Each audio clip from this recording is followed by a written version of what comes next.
I opened the door to my lavish birthday party, only to see everyone cheering and clapping as my wife's rich CEO proposes to her. Say yes, say yes. Everyone screamed. You need an alpha man, he said. So I walked away, canceled every payment, and pulled out my 90% company share $157 million worth. Minutes later, my phone lit up with 256 missed calls, and someone showed up at my door. You know what they say about turning 40? That it's supposed to be some kind of milestone, a moment where you look back at your life and feel satisfied with what you've built. Well, standing in the Ritzwood Grand Ballroom with its crystal chandeliers dripping like frozen tears and marble floors so polished you could perform surgery on them, I thought I was about to have one of those hallmark moments.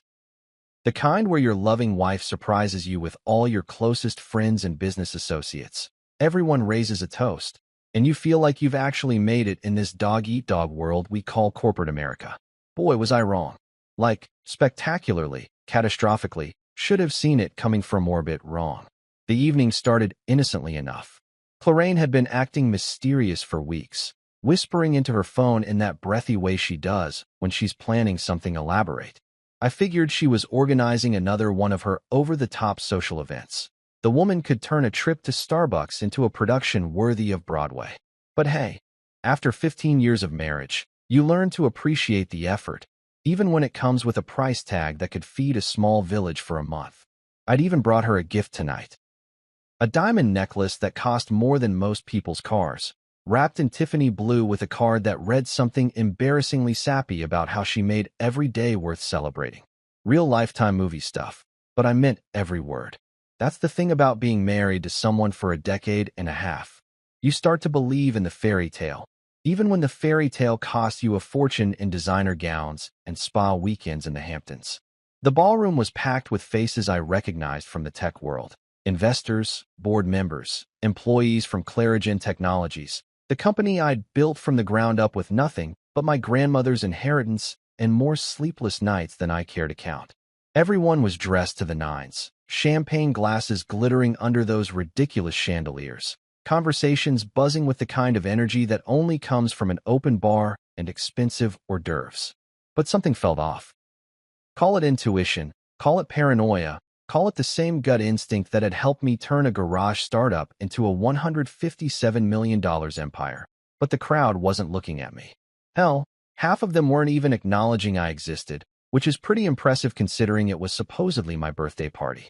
Instead, they were all facing the center of the ballroom like they were watching some kind of performance. That's when I saw him. Victor Langford, Clarraine's CEO at the company I'd foolishly let her run while I focused on the technical side. The guy was everything I wasn't: tall, broad-shouldered, with the kind of jaw that looks like it was chiseled by Michelangelo himself.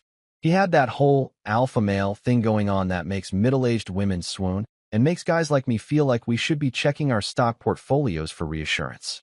But it wasn't Victor's presence that made my blood run cold. It was his position. The bastard was down on one knee, holding up a diamond ring the size of a small planet, and the crowd, my crowd, at my birthday party, was chanting like they were at a freaking football game. Say yes, they shouted, their voices echoing off the marble walls like some kind of twisted prayer. And there was Clarraine, standing over him with this expression I'd never seen before. It wasn't surprise, wasn't shock, wasn't even confusion. It was pure, radiant joy, the kind of happiness that only comes from getting exactly what you've been wanting for a very long time. She looked like a woman who'd been waiting her whole life for this moment, and that's when it hit me. She had been waiting. This wasn't some spontaneous romantic gesture. This was a carefully orchestrated performance, and I was the only one who hadn't gotten the script. Victor looked up at her with that smug grin he usually reserved for board meetings where he'd managed to increase his budget by another few million. You need an alpha man, he said, loud enough for everyone to hear. The crowd laughed like it was the punchline to some inside joke I wasn't in on. Which, apparently, I wasn't. I stood there holding my gift like an idiot, watching my wife of 15 years beam down at another man like he'd just offered her the moon on a silver platter. The worst part wasn't even the public humiliation, though that stung like hell. The worst part was realizing that this moment felt rehearsed, like they'd practiced it in front of a mirror. When she whispered yes, in that breathy, theatrical way she used when she wanted to sound spontaneous. I knew without a doubt that this whole thing had been planned down to the last detail. The crowd erupted in cheers that seemed to go on forever, champagne glasses clinking, camera phones flashing, everyone treating this like it was the social event of the season. Which, I suppose it was. Just not the kind I'd been expecting when I put on my best suit and drove to what I thought was my own birthday celebration. Here's the thing about moments like this. You have two choices. You can make a scene, you can beg and plead and make yourself look even more pathetic than you already do, or you can maintain whatever dignity you have left and walk away with your head held high. I've seen guys in similar situations choose the first option, and it never ends well. They become cautionary tales, memes on social media, the kind of stories people tell at dinner parties when they want to make everyone feel uncomfortable. So I did what I do best in crisis situations. I compartmentalized. I treated it like a hostile takeover, like a board meeting where the numbers don't add up and you need to cut your losses before they get worse. I didn't argue, didn't beg, didn't even raise my voice. I simply turned around and walked out of that ballroom with the same calm composure I'd used leaving any other business meeting that had gone sideways. The valet brought my car around without comment, though I could see the pity in his eyes. Word travels fast in places like this, especially when it involves public humiliation and diamond rings the size of golf balls. I tipped him anyway. No point in taking out my frustration on someone just trying to make a living. But as I sat in my car, watching the Ritzwood Grand's elegant facade in my rearview mirror, something clicked in my brain. It was the same feeling I'd had 20 years ago when I first realized I could turn code into money, when I understood that the right algorithm at the right time could change everything. My mind sharpened, focused, like a lens coming into perfect clarity. This was the moment I stopped financing my own humiliation. I pulled out my phone and logged into Clarigen's financial system, the same system I'd built from scratch and still controlled with my 90% ownership stake. All those years of letting Clarraine play CEO while I handled the real work, all those times I'd signed off on her expenses without question because I trusted her, all of it was about to change. My finger hovered over the screen, over the controls that would freeze every account, halt every transaction, lock down every aspect of the company's financial operations. $157 million in assets, all of it traced back to patents I'd filed, algorithms I'd created, and investments I'd made with my own money and my grandmother's inheritance. One click, and everything would freeze. One click, and the party would be over for real. You know what's funny about revenge? Everyone thinks it's this hot, impulsive thing. Like you're supposed to go off half-cocked, making dramatic gestures and burning bridges while screaming about justice. But real revenge, the kind that actually works, is cold as a Minnesota winter and twice as calculated. It's paperwork, not pyrotechnics. And right now, sitting in my home office at 3 in the morning, I was about to serve up a dish that had been 20 years in the making. My office is the one room in this penthouse that Clarraine never got her perfectly manicured hands on. While she was busy turning the rest of our home into some kind of interior design magazine fever dream. All white marble and gold accents that screamed, "Look how much money we have." I kept this space exactly how I wanted it. Dark mahogany walls, leather chairs that actually looked lived in, and bookshelves filled with technical manuals instead of the decorative nonsense she favored. No crystal vases, no abstract art that cost more than most people's mortgages. Just a place where a man could think without feeling like he was living in a museum. The wall safe sat behind a painting of my grandmother, the only family portrait Clarraine couldn't convince me to replace with something more contemporary. Grandma Rose would have taken one look at tonight's circus and laughed until her teeth fell out. She always said that fancy people were just regular people wearing expensive masks, and boy, was she right about that. The woman who taught me that real wealth comes from owning things that matter, not from looking like you do. The safe opened with a satisfying click, revealing the black folder I hadn't touched in months. Foundations, I'd labeled it, because that's what it contained. The bedrock of everything I'd built. The paper trail that proved beyond any shadow of doubt who really owned what in this little empire of mine. Clarraine might have been the face of Clarigen Technologies, the one giving interviews to tech magazines and posing for Forbes covers, but ownership? That was a completely different story. I spread the documents across my desk like a lawyer preparing for the trial of the century. The original incorporation papers, filed 23 years ago when I was still young enough to believe that hard work automatically led to success and naive enough to think that people wouldn't try to steal what you'd earned. My signature, clear as day, claiming 90% ownership. Victor's name was nowhere to be found. Hell, the guy was probably still in college, learning how to charm his way through business school, while I was pulling all-nighters writing the code that would eventually make us all rich. Then came the patent filings, page after page of them, each one representing months of work, breakthrough moments that came at 2 in the morning when everyone else was sleeping. The emotion recognition algorithms that made our AI so damn good at understanding human behavior. The data compression techniques that let us process information faster than anyone else in the industry. The security protocols that kept our clients' information safer than Fort Knox. Every single one filed under my name. Every single one funded with money I'd earned or inherited. And there it was, the paper that told the real story, the transfer documentation showing how I'd seeded the company with my life savings and my grandmother's inheritance. $200,000 that represented every penny I had in the world, plus another $300,000 from the woman who'd raised me after my parents decided that raising a kid was too much work. $500,000 that turned into $157 million over 2 decades of smart decisions, brutal work schedules, and the kind of calculated risks that keep you awake at night wondering if you've just bet everything on the wrong horse. Clarraine had contributed exactly $0 to the initial investment. Her name appeared on the incorporation papers as a 10% shareholder, a wedding gift I'd given her when we got married because I was young and stupid and thought that love meant sharing everything.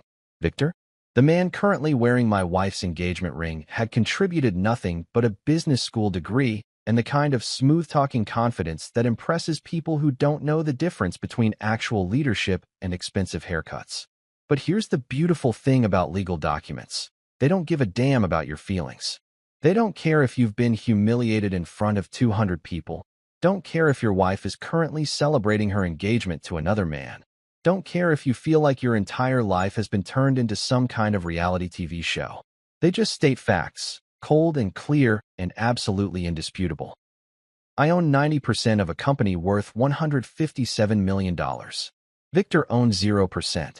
Clarraine owned 10% that was looking more and more like collateral for what I was about to do to both of them. Time to put those facts to work. The first call I made was to our bank, using the emergency line that comes with having 8 figures in various accounts. Amazing how quickly they pick up when you're calling about freezing that much money. Mr. Monroe, the night manager said, and I could practically hear him sitting up straighter. How can we assist you this evening? I need to freeze all corporate accounts for Clarigen Technologies, effective immediately, I said, keeping my voice as calm as if I were ordering a sandwich. Security concern. Potential fraud. Of course, sir. May I ask? You may not. I cut him off. This is under my authority as majority shareholder and chief financial officer. The paperwork will be on your desk in the morning. Next came the credit cards. Corporate accounts that had been funding Clarraine's lifestyle for years. Private jets to wine country, shopping trips to Milan, spa weekends that cost more than most people's annual salaries. Every single one frozen with a phone call. Let's see how quickly Victor's alpha male routine holds up when his new fiancée can't afford her morning latte without asking daddy for an allowance. The luxury trips were next. That weekend in Napa they'd been planning. The one where I wasn't invited because I was supposedly too focused on work to appreciate the finer things. Cancelled. The reservations at Lou Bernardine for their celebration dinner? Gone. The suite at the plaza they'd booked for their engagement weekend? Available for someone else to enjoy. But the real masterpiece was freezing the payroll system. Not the employees' salaries. I'm not a monster, and the people actually doing the work deserve to get paid. But the executive bonuses, the consulting fees, the mysterious business development expenses that had been bleeding the company dry for months, all of it stopped with the push of a button. I leaned back in my chair and waited. In the corporate world, money is like blood, cut off the flow, and you find out real quick which parts of the body are actually essential and which parts are just along for the ride.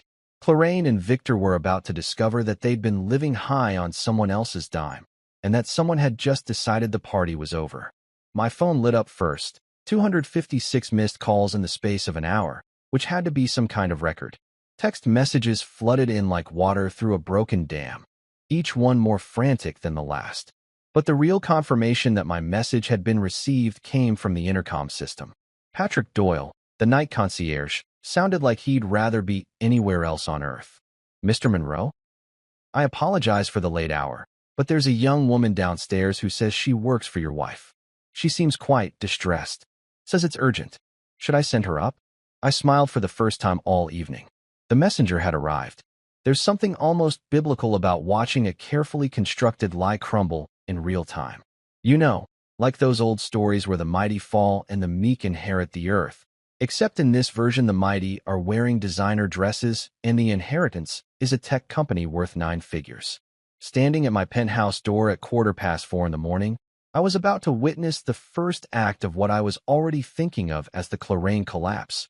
A financial disaster that would make the Hindenburg look like a successful landing. Elisa Vargas looked like she'd been through a blender set to corporate nightmare. Clarain's assistant. Excuse me, executive coordinator, because God forbid anyone in that woman's orbit have a job title that didn't sound like it required an MBA. Stood in my hallway clutching a coffee cup like it was the last life preserver on the Titanic. Her usually perfect makeup was smudged in ways that suggested either a complete breakdown or a very long night of ugly crying. Possibly both.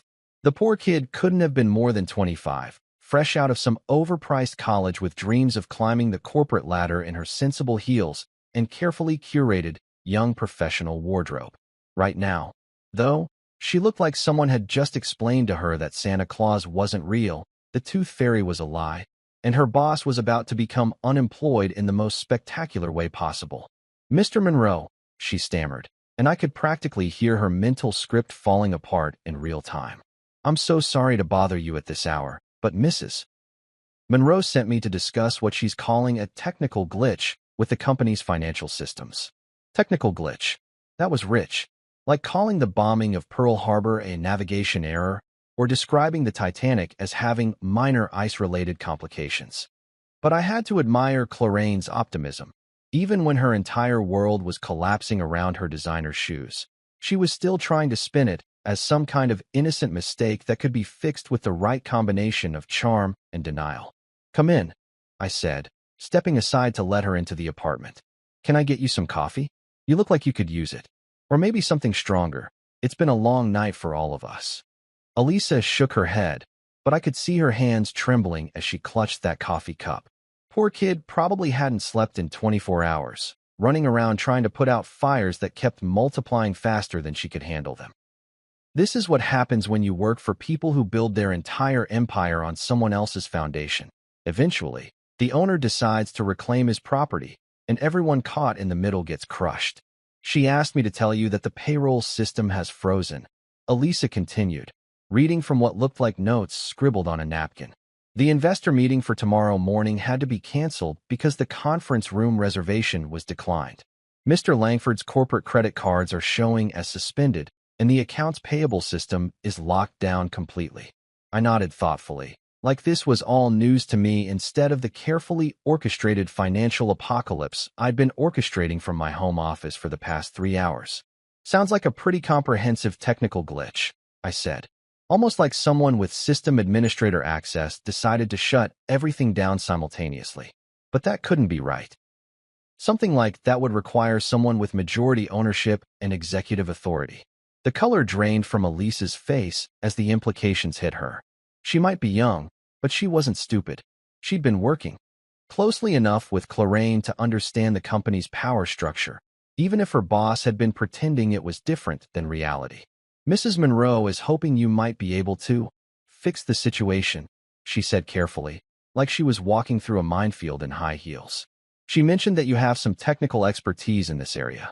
I do indeed, I replied, walking over to my desk and pulling out a manila envelope I'd prepared while waiting for this exact conversation. In fact, I've already diagnosed the problem and prepared a comprehensive solution. Would you like to hear it? Elisa nodded, though she looked like she'd rather be literally anywhere else on the planet. Maybe getting a root canal, or audited by the IRS, or explaining to her parents why she'd chosen to work for people who were about to become the laughingstock of the tech industry. I opened the envelope and pulled out 7 pages of legal documentation that had taken me exactly 43 minutes to draft and would take Clarraine considerably longer to digest. The technical glitch, as your boss calls it, is actually the system working exactly as designed. You see, when someone owns 90% of a company but allows other people to spend money like it's monopoly cash, eventually the owner might decide to reassert control over his assets. I handed her the papers, watching her eyes widen as she scanned the first page. These are my terms for restoring normal operations. 7 simple requirements that address what I've discovered has been some rather creative accounting over the past few years. The terms were beautiful in their simplicity and brutal in their completeness. First, Clarraine resigns from all positions at Clarigen Technologies, effective immediately. Second, Victor Langford is permanently banned from any involvement with the company, its subsidiaries, or its business partners. Third, I resume my rightful position as Chief Executive Officer with complete operational control. Fourth, implementation of a $157 million repayment plan to recover funds that had been, let's call them, misallocated over the years. Fifth, a public statement acknowledging the true ownership structure and my role as founder and majority shareholder. Sixth, immediate termination of all lifestyle privileges funded through corporate accounts. And seventh, a comprehensive non-disclosure agreement that would make sure this little family drama stayed out of the tabloids. She has 24 hours to review and sign. I continued, watching Elisa's face cycle through about 15 different expressions as she processed each clause. After that, we move from the friendly resolution phase to the let the lawyers sort it out phase, which tends to be considerably more expensive for everyone involved. I'd already put my team in motion while waiting for this conversation. A.O. Mensah, my lawyer, had been reviewing corporate bylaws since midnight, building the legal framework for what was about to become the most thorough hostile takeover in recent memory. Except this time, the hostile party was the actual owner. Riya Patel, head of security, was conducting a full audit of financial irregularities that would make a forensic accountant weep with joy. Between the two of them, I had enough ammunition to turn this whole situation into a legal nightmare for anyone stupid enough to fight me. But I was hoping it wouldn't come to that.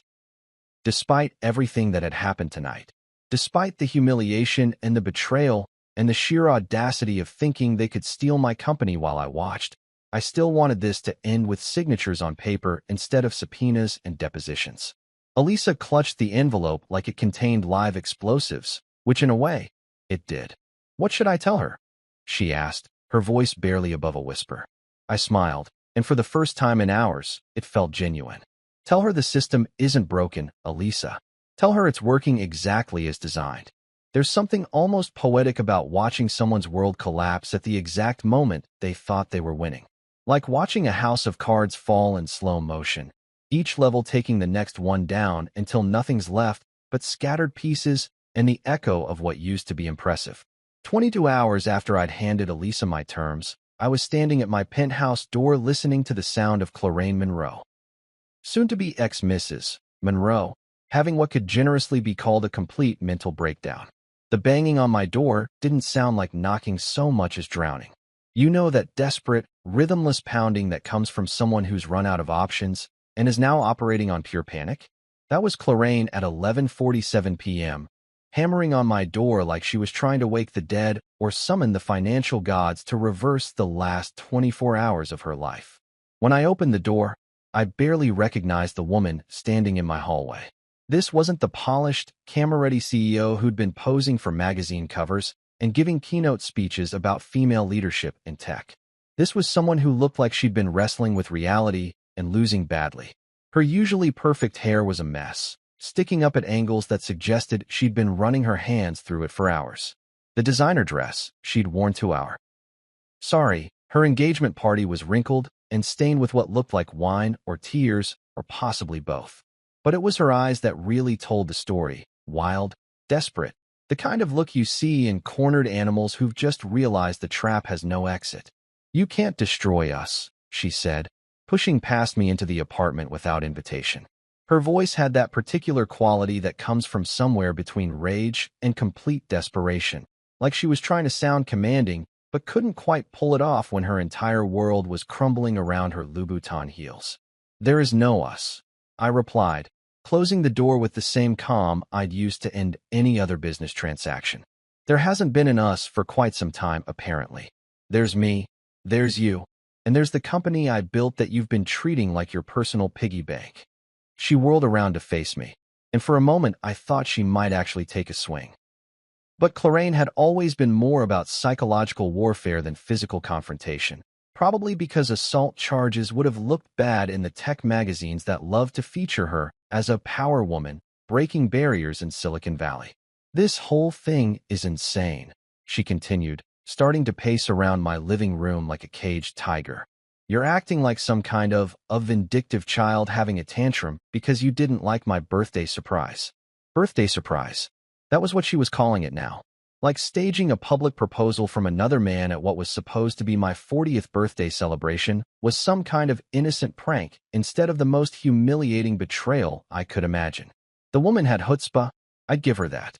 "Let me ask you something, Clarraine," I said, settling into my favorite chair and watching her wear a path in my carpet. "At what point during the planning of this birthday surprise did you think I'd find it charming? Was it when you were picking out the venue, knowing I'd be standing there like an idiot while another man proposed to my wife? Or maybe when you were practicing your acceptance speech in the mirror, making sure you looked surprised enough to fool the cameras?" Her pacing stopped for just a moment, and I caught a flash of something that might have been guilt before the desperation took over again. "It wasn't supposed to happen like that," she said, but even she didn't sound convinced. "Victor said it would be a way to show everyone how strong our relationship was. He said you'd understand, that you'd see the humor in it." Victor said. Victor fucking said. The man had convinced my wife that publicly humiliating me would somehow strengthen our marriage, and she'd been dumb enough to believe it. Or maybe she'd wanted to believe it because it gave her permission to do what she'd been wanting to do anyway. "So this was Victor's idea," I said, not really asking. "Let me guess. He told you that real alpha males don't get threatened by a little friendly competition. That confident men would see the whole thing as entertainment. That I'd probably laugh and buy everyone a round of drinks." The look on her face told me I'd hit the bullseye. The poor woman had been played by a guy who understood exactly which buttons to push, who knew she was just insecure enough about our marriage to believe that public humiliation was some kind of relationship test. "He said," she started, then trailed off, probably realizing how pathetic it was going to sound when she said it out loud. "He said what, Clarraine? That this would prove I really loved you? That if I could handle watching him put a ring on your finger in front of 200 people, it would show everyone what a secure, modern marriage we had?" I laughed, and it sounded bitter even to me. "Or did he tell you that I'd be so desperate to prove myself that I'd start throwing even more money around? Maybe give him a bigger budget or a corner office with a better view?" She collapsed onto my Italian leather sofa, the one piece of furniture we'd actually picked out together, back when we still talked about we and us and our future. Watching her break down on that couch felt like some kind of cosmic irony, like the universe had a sense of humor about these things. The tears started then, not the pretty kind you see in movies, but the ugly, mascara-running kind that comes from genuine despair. "I'll sign your papers," she whispered, her voice so small I almost felt sorry for her. Almost. "But you have to understand, this isn't just about me. Victor, the employees, the investors, you're ending my life." "No," I said, and my voice was gentler than I'd expected it to be. "I'm ending the lie you've been living at my expense. There's a difference." I walked over to the window, looking out at the city lights that stretched to the horizon. Somewhere out there, Victor was probably trying to figure out how to explain to his new fiancée that their entire lifestyle had just evaporated overnight. Somewhere else, Elisa was probably updating her resume and wondering how she'd explain her last job to potential employers.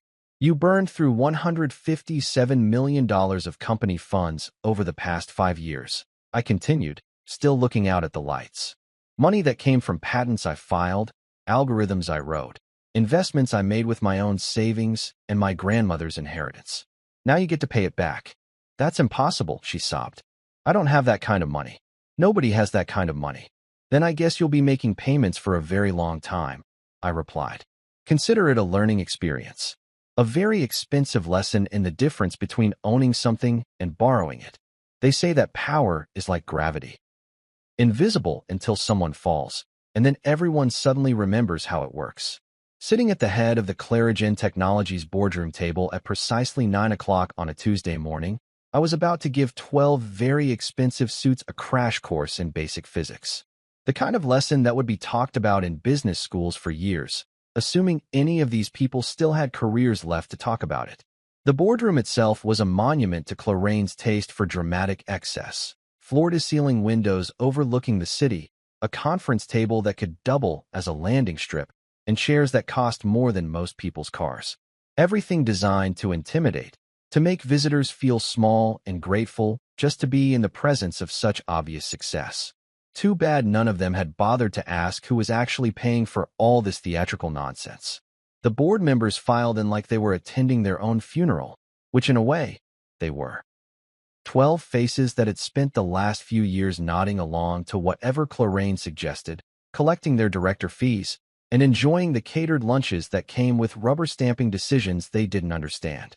Not one of them had bothered to ask the basic questions you'd think might occur to people supposedly overseeing a $157 million company. Questions like, who actually owns this place? Who filed the patents that generate our revenue? And why does the majority shareholder never seem to be consulted on major decisions?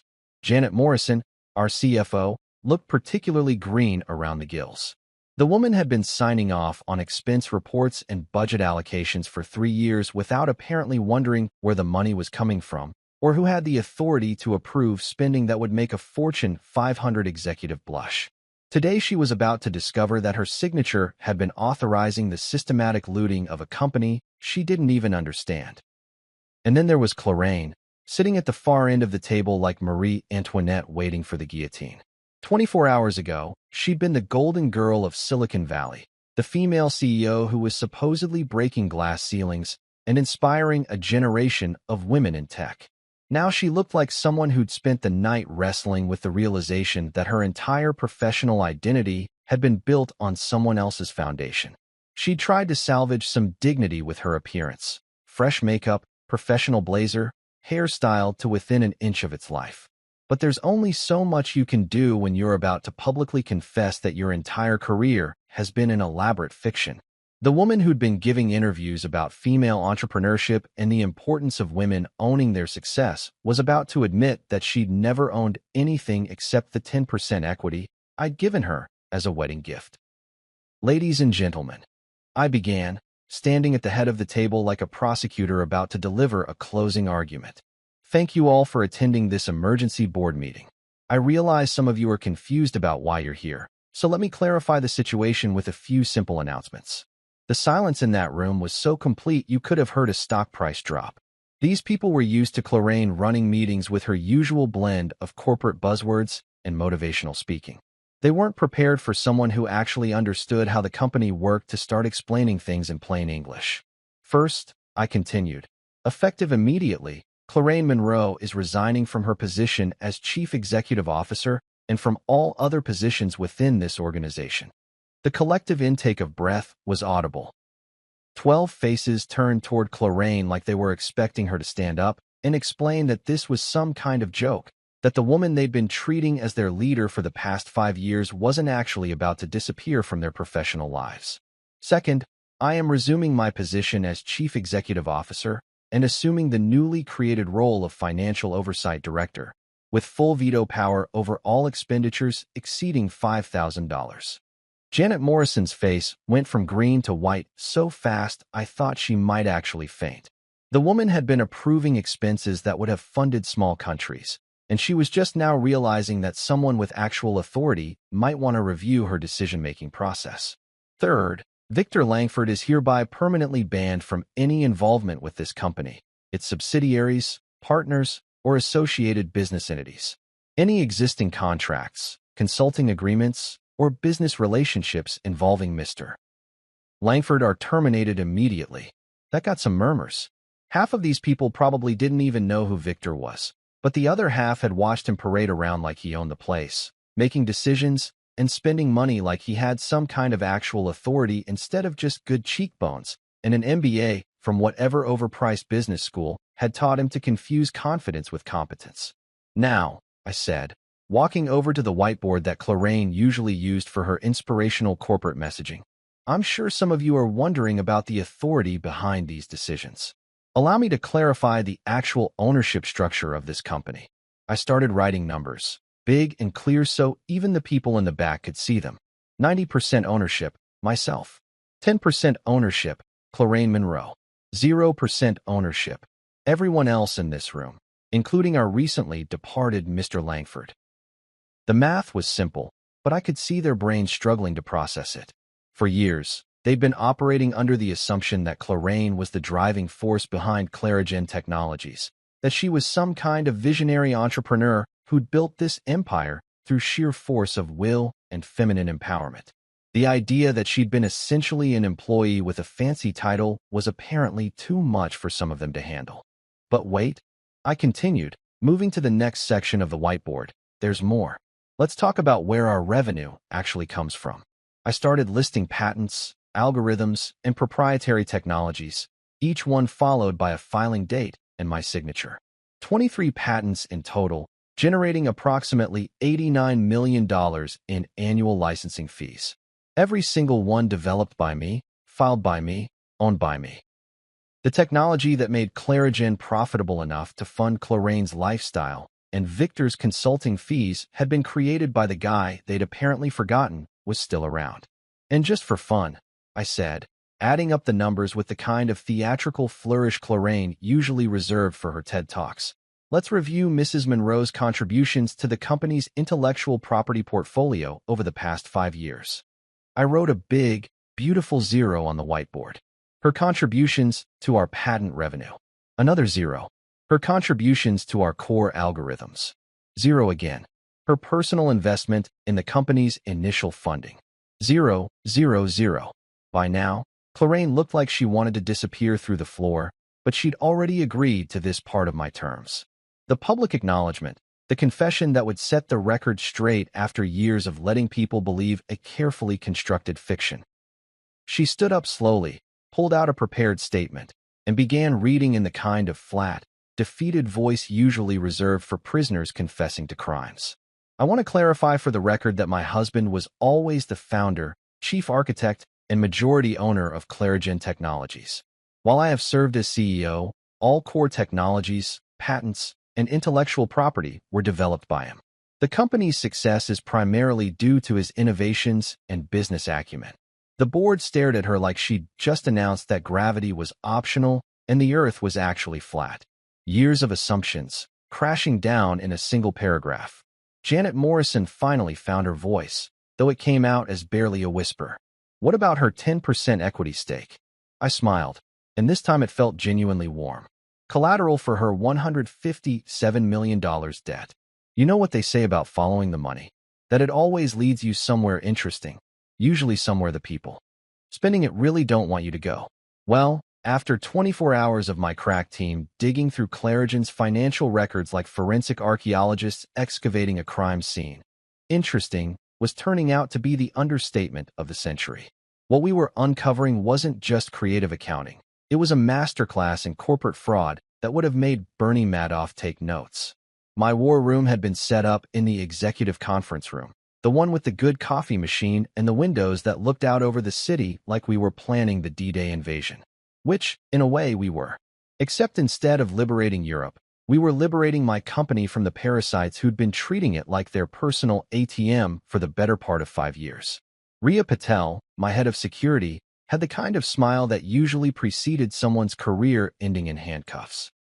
She'd spread vendor contracts across the table like a card shark revealing a royal flush. Except in this case, the royal flush was 2 completely fabricated shell companies that had been billing Clarigen for services that existed only in someone's imagination. So here's what we've got, Riya said, pointing to a stack of invoices thick enough to use as a doorstop. Synergy Solutions LLC and Dynamic Business Consulting Incorporated, both companies allegedly providing strategic advisory services and operational optimization consulting. Both companies billing us approximately $30,000 per month for the past 3 years. Let me guess, I said, already knowing where this was going. Neither company actually exists. Oh, they exist, Riya replied, and her grin got even wider. They're both registered to P.O. boxes in Delaware.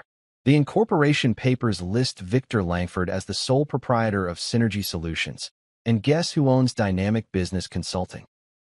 She slid another document across the table, and there it was in black and white. Clarraine Monroe, listed as the founder and CEO of a consulting company that had been billing my actual company for imaginary work. The woman had literally been paying herself a salary to consult for the company she was supposedly already running. It was like finding out your employee had been clocking in twice for the same job, except instead of overtime pay, we were talking about nearly $2 million in fraudulent billing. Anoja Bello, my forensic accountant, looked like a kid on Christmas morning who'd just discovered that Santa had left him a pile of financial irregularities under the tree. The man lived for this kind of detective work, turning corporate malfeasance into spreadsheets and turning spreadsheets into criminal evidence. He'd been hunched over his laptop for 16 hours straight, mapping out what he was calling the most elegant theft I've ever seen. The beauty of their system, Anoja explained, pulling up a flowchart that looked like something from a John Le Carre novel, is that it's technically legal. Barely legal, but legal. They set up legitimate consulting companies, filed the proper paperwork, even paid taxes on the income. The problem is that the services they were billing for were either never performed or were already part of their regular job duties. He clicked through to another screen, showing a timeline that stretched back 48 months. See, Victor would submit a proposal for strategic market analysis through Synergy Solutions. Clarraine would approve it as CEO. Then Dynamic Business Consulting would bill for implementation oversight of the same project. It's like paying two different companies to watch each other work, except both companies were owned by the same people who were approving the contracts. Luis Herrera, our HR director, had been conducting what he diplomatically called informal interviews with staff members, which was corporate speak for finding out who knew what and when they knew it. Luis had the kind of face that made people want to confess things, probably because he looked like everyone's favorite uncle, the one who'd keep your secrets but also make sure you learned from your mistakes. Most of the staff had no idea, Luis reported, flipping through a notebook filled with what looked like the testimonies of witnesses at a very white-collar crime scene. But a few of the senior people mentioned feeling uncomfortable about some of the consulting contracts. Sarah in accounting said she'd questioned several invoices, but was told by Clarraine that these were board-approved strategic initiatives that were above her pay grade to understand. Translation, I said. They were using corporate hierarchy to shut down anyone who asked awkward questions about where the money was going. Exactly. And here's the kicker. Luis flipped to another page. 3 different employees mentioned seeing Victor and Clarraine working on proposals together, but when the invoices came through, they were always from his consulting company for work he was supposedly doing independently. But the real smoking gun came from Ria's deep dive into the corporate email system. She'd found what she was calling the conspiracy thread, a series of emails that had been buried so deep in subfolders that it took specialized software to excavate them. The subject line alone was enough to make my blood boil. Birthday surprise. Optics plus leverage. This is where it gets really ugly, Ria said, pulling up the email chain on the main screen. The thread starts 6 months ago, between Clarraine, Victor, and someone named Harper North, who appears to be some kind of PR consultant specializing in what she calls viral corporate events. The first email was from Clarraine. V. Talk to Harper about your idea. She thinks a public proposal could generate significant media buzz for both of us. Could position me as the successful woman who chose love over a stagnant marriage. Thoughts? Victor's response was even worse. See, Harper's right about the optics. Your husband's been invisible in the company narrative for too long. Public proposal shows you're the one with real options, real power. Makes you look like the prize everyone wants. Plus, the humiliation factor should motivate him to prove himself financially. Win-win. They engineered the whole thing, I said, reading through emails that laid out the plan in excruciating detail. The venue, the timing, even the crowd's reaction. They choreographed my public humiliation like it was a fucking Broadway show. Harper North's contributions were the most professional and somehow the most disgusting. She'd treated my marriage like a marketing campaign, complete with target demographics and expected social media engagement. The key, she'd written in one email, is making sure the husband looks like the obvious loser in the scenario. Older, less charismatic, clearly out of his league. The contrast will make Victor look even more alpha and Clarraine look even more desirable. There were spreadsheets projecting media coverage, mock-ups of social media posts, even a timeline for follow-up interviews where Clarraine would talk about finding the courage to choose happiness, and Victor would discuss what real leadership looks like in modern relationships. They'd turn my 40th birthday into a corporate strategy session, my marriage into a publicity stunt, and my humiliation into a carefully calculated business decision designed to increase their personal brands while positioning me as the pathetic loser who couldn't hold onto his successful wife. Forward everything to AO, I said, feeling a cold anger settle into my chest like ice water. Every email, every contract, every fraudulent invoice. This just stopped being about money. Ria's smile turned predatory. Already done. Your lawyer says this moves us from hostile takeover territory into criminal conspiracy territory. Good, I replied, watching the city lights twinkle outside our windows like stars. Because the war just changed. There's something profoundly therapeutic about writing a check for $20 million when you're feeling like the entire corporate world has been treating you like a chump for the better part of a decade. Not because of the money itself. Though let's be honest, having enough cash to casually invest 8 figures does wonders for your sense of perspective, but because of what that check represents. It's proof that while other people were busy playing politics and staging publicity stunts, you were building something real, something valuable enough that you can afford to bet big on the future. Standing in a converted warehouse in Brooklyn that smelled like sawdust and possibility, I was about to do exactly that. BrightLayer AI occupied the kind of space that real entrepreneurs use when they're more interested in changing the world than impressing investors with marble lobbies and Italian leather furniture. Exposed brick walls, concrete floors, mismatched desks that looked like they'd been assembled from whatever was on sale at IKEA, and the kind of nervous energy that only comes from brilliant people working on problems that keep them awake at night. Layla Chun was 27 years old, and had the kind of focused intensity that reminded me of myself 20 years ago, back when I thought the biggest obstacle to success was finding enough hours in the day to write code. She'd built an emotion recognition AI system that could analyze micro-expressions and vocal patterns with an accuracy that made IBM's Watson look like a magic 8-ball. But she'd hit the wall that kills more startups than bad ideas and market crashes combined: training data. The problem isn't the algorithm, she explained, gesturing toward a whiteboard covered in equations that would make a MIT professor weep with joy. We can recognize emotional states with 94% accuracy when we have sufficient training data. But getting that data legally and ethically? That's where everything breaks down. She was pacing around the warehouse like a caged tiger, running her hands through hair that looked like she'd been pulling at it for weeks. The woman had clearly been surviving on coffee and determination for so long that a decent meal and 8 hours of sleep would probably kill her from the shock. Facebook has billions of tagged photos.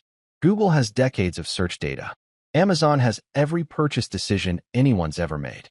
But if you're a startup trying to build something that actually helps people instead of manipulating them into buying things they don't need, you're screwed. The data oligopoly makes sure of that. I understood her frustration better than she knew. The same problem had nearly killed Clara Jen in its early days, back when I was spending 18-hour days trying to figure out how to compete with companies that had resources I couldn't even dream of. The difference was that I'd eventually found a way around the problem through pure stubborn persistence and more luck than any sane person should count on. Layla was just as smart as I'd been, probably smarter, but she was hitting the same wall at a time when the big tech companies had made that wall even higher. What if I told you? I said, pulling out my checkbook with the kind of casual confidence that only comes from having survived your own corporate apocalypse. That training data doesn't have to be your problem anymore. Her pacing stopped so abruptly, I thought she might have actually frozen mid-step. I'm sorry, what? $20 million. I continued, writing out the amount in my neat, careful handwriting. 40% equity, board seat, and enough funding to acquire all the training data you need through legitimate partnerships instead of trying to scrape together free samples. I tore off the check and held it out to her, watching her face cycle through about 15 different expressions as she processed what was happening. This was the moment that separated real entrepreneurs from people who just talked about changing the world. Some people would hesitate, worry about giving up control, spend weeks negotiating terms, and trying to squeeze every advantage out of the deal. Real entrepreneurs recognize opportunity when it's standing in front of them holding a check. Layla grabbed the check like it might evaporate if she didn't move fast enough. Are you serious right now? Because if this is some kind of joke, it's a really expensive way to mess with someone's head. Dead serious, I replied. I've spent the last week watching a company I built get looted by people who couldn't code their way out of a paper bag if you gave them the source code and a team of consultants. Being around people who actually understand technology, who care more about solving problems than posing for magazine covers. This feels like coming home. And it did. For the first time in years, I was in a room full of people who got excited about algorithms instead of stock options, who measured success in problem-solving rather than press coverage. These were my people, the ones who stayed up until 3 a.m. not because they had to, but because they'd just figured out how to make something work better. Dr. Otis Morgan, the CTO of Brooklyn Methodist Hospital, had been waiting for exactly this kind of breakthrough. Emergency room triage was still largely guesswork disguised as medical expertise, with overworked doctors trying to assess patient urgency based on incomplete information and gut instinct. BrightLayer's emotion recognition AI could analyze facial expressions, vocal stress patterns, and behavioral indicators to help medical staff identify patients who were in serious distress but unable to articulate their symptoms effectively. We're talking about saving lives, Dr. Morgan explained during our impromptu partnership meeting. People have heart attacks and strokes in our waiting room because they don't look sick enough to get immediate attention. Your system could flag those cases before they become tragedies. The pilot program we outlined would put BrightLayer's AI into 3 emergency departments across Brooklyn, analyzing patient interactions in real time and alerting medical staff when someone showed signs of severe distress that weren't obvious to human observation. It was exactly the kind of meaningful application that made all the technical challenges worth solving. Jules Tanaka, one of Layla's developers, exemplified everything I'd been missing at Clarigen. The kid was maybe 24 years old, so shy that making eye contact seemed physically painful for him. But when he sat down at his computer at 3 a.m. to fix a critical bug in the emotion mapping algorithm, magic happened. Not the corporate magic of good PR and strategic partnerships, but real magic. The kind where broken code becomes elegant solutions and theoretical problems become practical applications. Watching Jules' work reminded me why I'd fallen in love with technology in the first place. There's something pure about good code, something honest that you can't fake or spin or market your way around.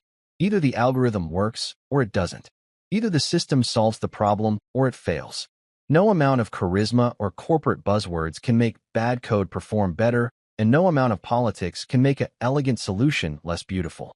As I was leaving the warehouse, feeling more energized than I had in months, my phone buzzed with a text from Clarigen. Just 2 words, draft ready. Time to finish what we'd started. There's something deeply satisfying about watching someone try to spin their way out of the truth, especially when you're the one holding all the facts and they're holding nothing but a handful of corporate buzzwords and wishful thinking. Sitting across from Clarigen at Café Solstice, a deliberately unremarkable coffee shop in Midtown that wouldn't attract paparazzi or tech bloggers looking for their next viral moment, I was about to witness the final death throes of a public relations strategy that had been doomed from the moment someone decided to turn my birthday party into a reality TV show. The cafe was exactly what I'd wanted for this conversation. Anonymous, quiet, and completely devoid of the kind of theatrical backdrop that Clarigen usually preferred for her public appearances. No marble countertops, no dramatic lighting, no strategically placed logo displays. Just worn wooden tables, the smell of decent coffee, and the kind of background noise that would make it impossible for anyone to accidentally record our conversation for later use on social media. Clarigen looked like she'd been styling herself for a hostage video. Gone were the power suits and carefully coordinated accessories that had been her trademark during the glory days of playing CEO. Instead, she'd opted for what I could only describe as contrite casual, a simple gray sweater, minimal makeup, and the kind of understated jewelry that was supposed to suggest humility and personal growth. Even her posture was different, less commanding and more apologetic, like she'd been practicing how to look appropriately sorry for cameras that weren't there. She slid a manila folder across the table with the careful precision of someone handling a live grenade. "The draft statement," she said, her voice carrying the flat, defeated tone of someone who'd finally run out of ways to avoid reality. "Harper North worked on the messaging for 3 days. She says this should minimize the damage to both our reputations." Harper North, the PR consultant who'd helped orchestrate my public humiliation, was now trying to manage the fallout from her own brilliant strategy. The woman who'd treated my marriage like a marketing campaign was apparently still on the payroll, still trying to find ways to spin disaster into opportunity. I opened the folder and started reading what could generously be called a masterpiece of corporate non-apology. The statement was everything I'd expected from someone who made a living turning lies into press releases. Carefully worded, strategically vague, and designed to acknowledge wrongdoing without actually admitting to anything that might be useful in a courtroom. "It has come to our attention that there have been some misunderstandings about the ownership and operational structure of Clarigen Technologies," the draft began. Misunderstandings, like the systematic theft of $157 million and the staging of my public humiliation, were just innocent communications failures that could be cleared up with better corporate messaging. "While Clarraine Monroe has served effectively as chief executive officer, we want to clarify that the company's technical innovations and founding vision originated primarily with her business partner. Business partner, not husband, not majority owner, not the guy who'd spent 20 years building the company while she spent 20 years spending the profits." The whole thing continued in the same vein for 3 pages, acknowledging facts while avoiding responsibility, confirming details while deflecting blame. It was the kind of statement that would let everyone save face while ensuring that nobody actually learned anything useful from the experience. Corporate PR at its most cynical and least effective. I looked up from the draft to find Clarraine watching me with the desperate hope of someone waiting to hear that their cancer was benign. "What do you think?" she asked, and I could hear years of media training in the way she tried to make the question sound casual instead of life or death important. "I think," I said, pulling out a red pen with the deliberate ceremony of a professor grading a failing exam, "that Harper North doesn't understand the difference between damage control and truth-telling." I started rewriting the statement line by line, crossing out the euphemisms and replacing them with facts. Where the draft said misunderstandings, I wrote deliberate misrepresentation. Where it mentioned business partner, I wrote majority owner and founder. Where Harper had crafted careful non-apologies, I inserted specific admissions of responsibility. "You can't publish that," Clarraine said, watching me turn her PR strategy into something that would actually inform the public instead of confusing them. "It's too harsh. People will think." "People will think what exactly?" I interrupted. "That a woman who spent 5 years pretending to have built a company she didn't create, using money she didn't earn, while planning to humiliate her husband for social media content, might not be the inspiring feminist entrepreneur she pretended to be." I kept writing, and with each correction, I watched Clarraine's face go through the same emotional progression I'd seen from her during our midnight conversation. Denial, anger, bargaining, depression, and finally, reluctant acceptance that the truth was going to come out whether she liked it or not. The final version was everything the original wasn't: clear, specific, and honest. It acknowledged my role as founder and majority owner. It admitted that Clarraine's position had been largely ceremonial.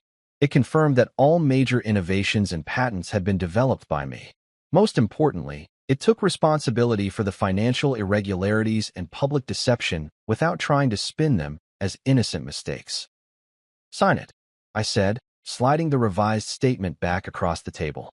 She read through it twice, wincing at every factual correction, every honest admission, every sentence that would make it impossible for her to continue the fiction she'd been living.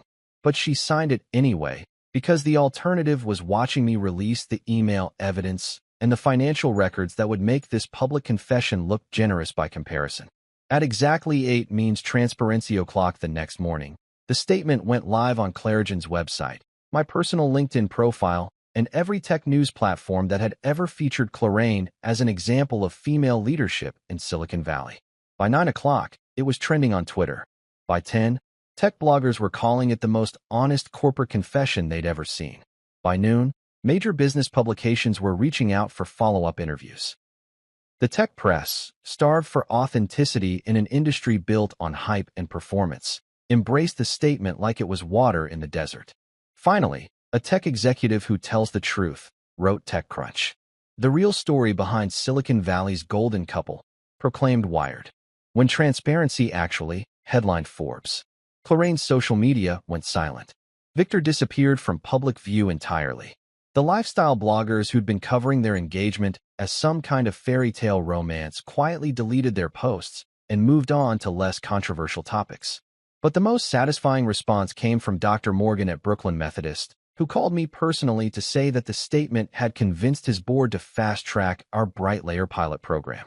When someone's willing to tell the truth about their failures, he said, it makes me trust them with our successes. That evening, I finally dealt with the birthday gift that had started this whole mess.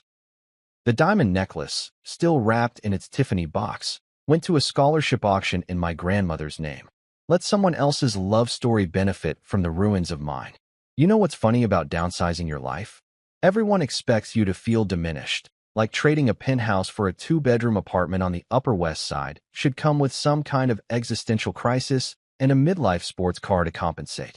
But standing in my new living room with its normal-sized windows and furniture that didn't require a small loan to afford, I felt more like myself than I had in years. Sometimes getting smaller is actually about getting real, and getting real turns out to be a hell of a lot more comfortable than living in a museum dedicated to other people's ideas of success. The apartment was everything the penthouse wasn't: lived in, practical, and completely free of any pretentious bullshit. No marble countertops that cost more than most people's cars. No Italian leather furniture that looked like it belonged in a magazine spread. No crystal chandeliers that required their own insurance policy. Just normal stuff. A couch you could actually sit on without worrying about designer fabric. Windows you could open without triggering some kind of climate control system. And a kitchen where you could make coffee without feeling like you were performing surgery in a sterile operating room. The best part was the silence. Not the oppressive silence of a place so expensive that even the air felt intimidating, but the comfortable silence of a space where you could think without wondering who was watching or what impression you were supposed to be making. For the first time in a decade, I could walk around my own home without feeling like I was visiting someone else's idea of what my life should look like. 3 days a week, I was teaching at Columbia. Introduction to Algorithmic Thinking and Advanced Data Structures. The university had been thrilled to get someone with my background, especially after the public statement had established my actual credentials instead of letting people assume I was just some kind of silent partner in my wife's success story. There's something deeply satisfying about working with students who are hungry to learn instead of employees who are just trying to figure out how to game the system for their next promotion. My students were the kind of people I'd forgotten existed in the corporate world: brilliant, curious, and more interested in solving interesting problems than in networking their way into corner offices. They asked the kind of questions that reminded me why I'd fallen in love with programming in the first place, back when code was about elegance and efficiency instead of quarterly earnings and market positioning. Professor Monroe, one of them, had asked after class, "How do you know when an algorithm is actually good versus just commercially viable?" It was the kind of question that would never occur to someone like Victor, who measured the value of technology by how much money it could generate in the shortest possible time. But it was exactly the kind of question that mattered if you actually cared about building things that worked instead of things that sold. Brightlayer was thriving in ways that had nothing to do with stock prices or press coverage and everything to do with solving problems that mattered. Dr. Morgan's pilot program had been so successful that 3 more hospitals had signed on, and Jules had developed an enhancement that could predict panic attacks with 87% accuracy, giving emergency room staff crucial early warning when patients were about to have psychological crises that could complicate their medical treatment. Layla had grown into the kind of CEO I'd wanted to be 20 years ago: focused, principled, and completely uninterested in the performative aspects of leadership that had consumed so much of Clorane's energy. She measured success in lives improved rather than magazine covers, and her team responded with the kind of dedication that only comes from believing in what you're building. The free templates I'd started offering to startup founders were getting more downloads than I'd expected. Turns out there were a lot of people who wanted to build something real, but didn't know how to protect themselves from the kind of corporate parasites that had nearly destroyed everything I'd worked for. Legal frameworks for majority ownership, financial controls to prevent unauthorized spending, and partnership agreements that actually protected the people doing the work. Basic stuff that business schools apparently didn't teach, but that could save entrepreneurs from learning expensive lessons the hard way. Clarraine had relocated to Portland, where she was teaching coding to kids at a nonprofit that specialized in getting underprivileged students interested in technology. The handwritten apology she'd sent me was surprisingly honest, free of the corporate speak and strategic messaging that had characterized our relationship for so many years. "I lost myself in the performance," she'd written. "I forgot that being successful and looking successful aren't the same thing. I'm sorry for the hurt I caused and the trust one broke. I hope someday you can forgive me, but I understand if you can't." I'd filed the letter away in my desk drawer, not because I was holding on to grudges, but because forgiveness and forgetting aren't the same thing either. The letter represented the end of one chapter and the beginning of whatever came next, but it didn't erase the years of deception or the deliberate cruelty of that birthday party. Some things you move past without moving back to where you started. Victor had discovered that being an alpha male was considerably less impressive when you didn't have someone else's company to run or someone else's money to spend. The investor community had turned on him with the kind of swift, brutal efficiency that Silicon Valley reserved for people who'd been exposed as frauds. His consulting business had collapsed, his social media had gone quiet, and according to the gossip that occasionally filtered back through mutual acquaintances, he was working for a mid-tier marketing firm in New Jersey, spending his days creating PowerPoint presentations for companies that sold accounting software to dental practices. But the most unexpected development was Elisa. Clarraine's former assistant had joined BrightLayer as operations manager, and she turned out to have a natural talent for the kind of detailed project coordination that kept complex technical initiatives on track. Free from the toxic environment of corporate performance art, she'd blossomed into someone who could manage multiple hospital partnerships while keeping a team of brilliant but scattered engineers focused on deliverables and deadlines. "You seem different," Carlos Alvarez, my new building's doorman, had mentioned the previous week. "Lighter somehow. Like you're not carrying around something heavy anymore." He was right, though I wasn't sure I could have explained it to him in a way that would make sense. I'd spent so many years trying to support a life that wasn't really mine, funding a version of success that required constant performance and endless expense. Now I was just living, working on projects that mattered, teaching students who cared about learning, investing in companies that solved real problems instead of creating impressive-looking quarterly reports. The money was still there, more than I could spend in several lifetimes, even after the divorce settlement and the various legal fees that had come with untangling 20 years of financial complications. But it felt different now, like a tool for doing interesting work instead of a scorecard for proving my worth to people whose opinions had never actually mattered. For the first time in years, I was sleeping well. Walking through Clarigen's offices 6 months later was like visiting a museum of my own past life. The champagne fountains were gone, replaced by engineers actually solving problems. The marble lobbies had been converted into collaborative workspaces where people wrote code instead of press releases. The culture charter I'd implemented was printed on simple paper and taped to walls. "We build, or we don't spend. Real work. No stunts." Finally, the numbers told the story better than any corporate narrative ever could. R&D budgets restored to pre-fraud levels. 2 major patents filed in the last quarter alone. Employee satisfaction scores that actually meant something because we'd stopped paying consultants to fabricate them. Profit margins that reflected actual productivity instead of creative accounting.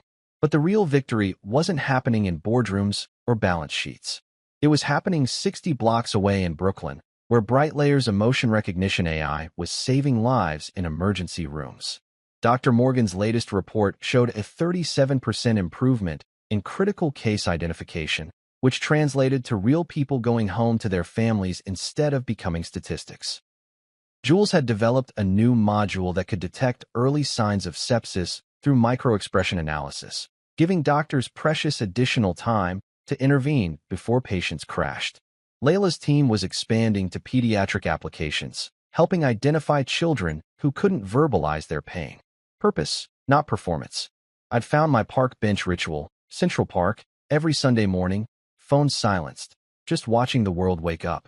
Joggers, dog walkers, families pushing strollers toward another ordinary day of living their actual lives instead of performing them for audiences that didn't matter. The war was over, not because I'd destroyed my enemies, but because I'd remembered who I actually was underneath all the corporate theater. Clarraine was rebuilding her life around teaching kids to code. Victor was learning what real work felt like, and I was finally free to build things that mattered instead of funding other people's fantasies. Success, I'd realized, wasn't a room full of applause from people who'd forget your name the moment the check stopped clearing. It wasn't magazine covers or keynote speeches or diamond rings presented at other people's birthday parties. Success was code that solved real problems. Students who left class excited about algorithms. Companies that created value instead of extracting it. Sleeping well because your work mattered to people who mattered. I'd spent 20 years thinking that having everything meant owning everything. But sitting on that bench, watching Central Park fill with people living their authentic, unperformed lives, I understood the difference between winning and being free. The city stretched out in front of me, full of problems that needed solving and people smart enough to solve them. Somewhere out there, another 20-something was writing code in a coffee shop. Another startup was choosing substance over spectacle. Another entrepreneur was learning that real wealth comes from building things that last. I once thought success was a room full of applause. Now I know it's a life where no one is performing and the work still shines. That's my win.